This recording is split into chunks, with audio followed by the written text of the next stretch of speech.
Hi there. Why exactly is socialism the superior system? In this video, I'll clarify a few basic points about just that. Hold on though, if you're wondering about why exactly capitalism sucks, well, I've made a video about that and you can find it here. Unlike that video though, I can't ever discuss socialism without someone bringing up the historical baggage, so I'll touch on that a little too. This video is timestamped, so feel free to jump around if you'd like. I'd like you to internalize something real quick for me though. Know that the vast majority of the criticism of socialism you hear is no more than projection of the fault of capitalism. Keep that tucked away in your mind as we go along. Let's get started. First of all, let's define socialism. It isn't when the government does stuff, nor is it what Sweden or France does. Socialism is a socioeconomic and political system that is the first step in the transition away from capitalism. To enumerate a few points, socialism is when political power and the state is in the hands of the working class, through vanguard parties, working class organizations, or otherwise. There is the nationalization of industry and collectivization of agriculture. There is the institution of a national economic plan for the development of the economy and society. There is a reorganization of workplaces from the top-down capitalist enterprise model to either state-owned or collective organization based on differing levels of self-management. There is suppression of markets, or elimination if possible, and the elimination of wage labor. There is necessary social reorganization in the form of a cultural revolution which seeks to support the creative and emancipatory political will of the people, as well as weed out reactionary ideas like racism and sexism, etc. through re-education and discussion, among several other things. Other strands of leftism may disagree with this characterization, for example the state thing for anarchists, and that's fine, I'm giving my perspective as a Marxist. With that said though, why is socialism better, exactly? Now I can list theoretical principles and ideals, but no matter how many times the scientific nature of socialism is reiterated, on evidence, we cannot seem to escape the claims of utopianism. In this case, I've decided to start off with empirical evidence, and then move on to those theoretical principles that underpin the superiority of socialism over capitalism. Socialism objectively provides a better quality of life. I've done a proper video about this before, but put simply, the vast majority of the time, socialism gave people a higher standard of living than capitalism, given equal levels of economic development. This is according to a paper by Saracetin and Waitskin that analyzed numerous factors relating to human quality of life relative to the level of economic development in each country presented. Within each level of economic development, socialist countries had infant mortality and child death rates approximately 2 to 3 times lower than the capitalist countries. Similar relationships emerged for life expectancy. Socialist countries consistently showed higher numbers of health professionals per population than capitalist countries at equivalent levels of economic development. The ratio of population per physician in a lower middle income and upper middle income socialist countries was similar to, or even higher than, that of high income capitalist countries. Socialist countries consistently showed equal or higher levels of enrollment in educational institutions. Not only that, but they provided high quality education facilities to the whole population regardless of race, religion, gender, language, or ethnicity. To quote the article, even in the wealthier capitalist countries, public health and educational policies have not achieved equitable access for low-income groups, racial minorities, and geographically isolated communities. In addition, socialist countries provided a higher daily per capita calorie supply as a percentage of requirement than did the capitalist countries at a similar level of development. Nutritional supply of all socialist countries exceeded the 100% requirement for healthy life and growth, unlike in the capitalist countries. So much for the communism no food meme. Put simply, in all three comparisons within given levels of development, socialist countries achieved much higher physical quality of life. Keep in mind, many of these countries achieved such staggering growth and development in the face of invasion, constant sabotage, economic sanctions, diplomatic isolation, and so much more from the US and its strategic allies. If you're interested in the details of the study, check out the original video, or the study itself, sources in the pinned comment as always. Now with that out of the way, let's get into it. Socialism serves the class interests of the largest group of society. The most fundamental thing to mention is that socialism isn't meant to appeal to everyone. It's only meant to appeal to the working class and associated classes that can be won over by common goals or diligent political work. When I say a goal of socialism is to reorganize workplaces along democratic principles, where all workers in the enterprise have a vote in what happens, rather than like in capitalist enterprises where only the shareholders and the board of directors have a say, no wonder those same shareholders and members of the board won't like what's being said. That's part of materialist analysis. Socialism aims to give the vast majority of people, that being the working class, political and economic power in society. something they lack on all fronts under capitalism. Unsurprisingly, that's attractive to the working class, and completely despised by the ruling class. If you're interested in how this form of political and economic power was exercised by historic socialist examples, check out my latest book recommendations video in the dedicated playlist. Our second point is the rational allocation of resources and the economic plan.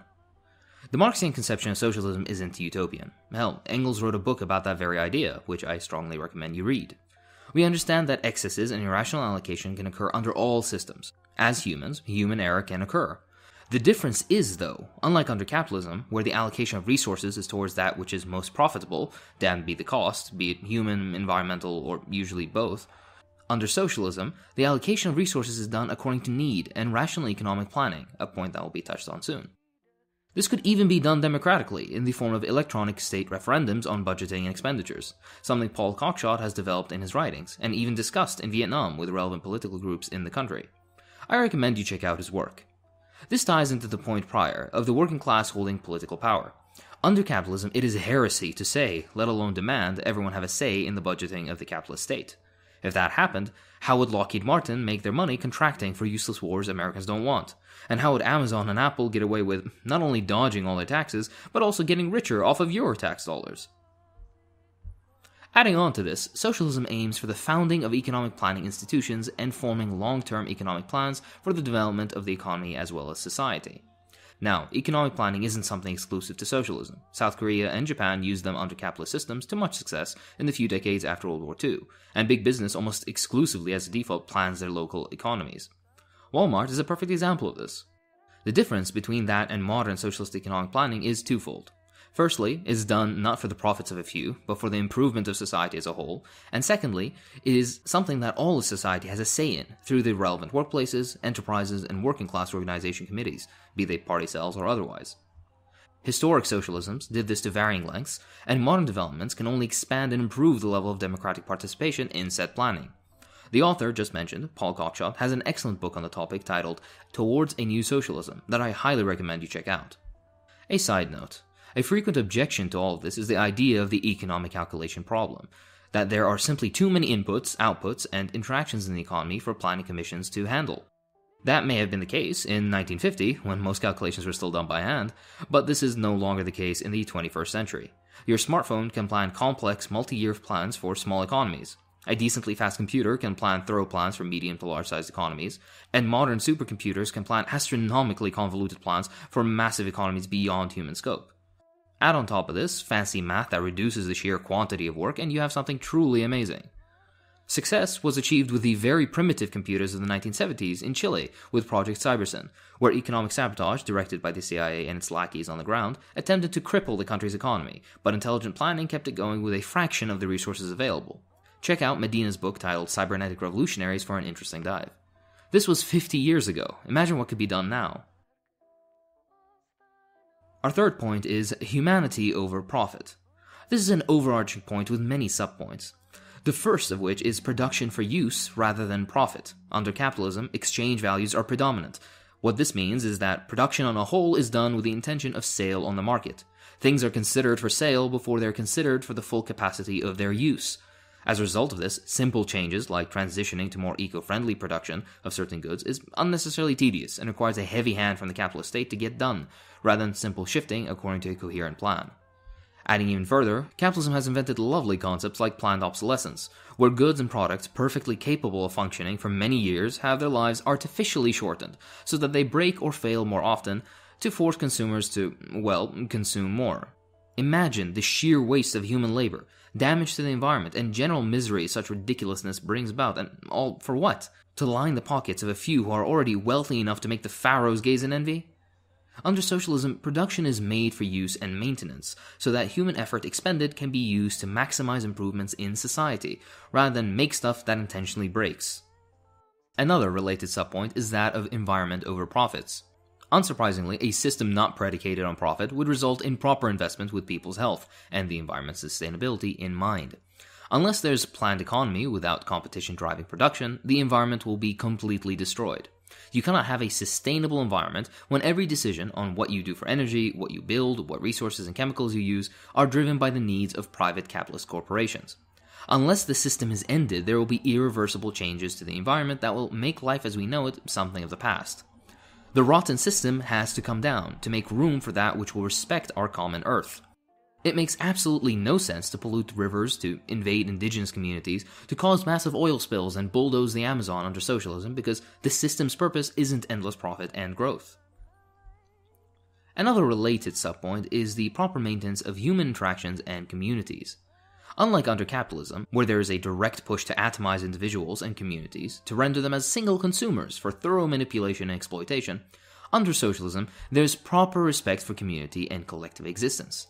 This doesn't mean the individual isn't important or doesn't exist. Socialism strives to respect the individual through maximizing their potential, for example through education, as well as value the family and collective. In general, capitalism tends towards alienation in all its forms. Socialism, on the other hand, wants an end to alienation. To quote Patrick Devin, socialists want an end to alienation from one another, society, the economy, and non-human nature. The capitalist mode of production, the transformation of all inputs used in the productive process into commodities, creates a state of generalized alienation. People are atomized and subject to an individualistic socioeconomic and cultural logic in which their underlying identity is reduced to that of worker and, in late-stage capitalism, consumer, competing against other workers and consumers. The unfolding of this relentless logic in the era of neoliberalism has seriously weakened and eroded the defensive collective institutions of social solidarity that developed in earlier periods of capitalist development, and has promoted relationships amongst people characterized by mistrust and self-seeking behavior. Far from increasing people's sense of well-being, capitalism has created a sense of insecurity, powerlessness, and unhappiness, accompanied by increasingly self-destructive and socially dysfunctional behavior. We shouldn't forget that we are social creatures. We built civilizations atop common cooperation and mutual gain. With modern scientific methods and proper awareness of each other and our diversity, both within and without, we can truly liberate ourselves. Doesn't that sound at least a little more exciting than grinding yourself down yet another day to make someone else way richer than you'd be in 100 lifetimes? Our fourth point is economic democracy.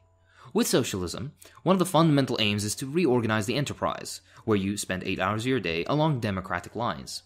As it stands now, you work in an economic dictatorship. You do what you're told, whenever you're told, and you have absolutely no say in the running of your workplace or any other important decision, despite the fact that without you and others like you, the enterprise itself wouldn't exist.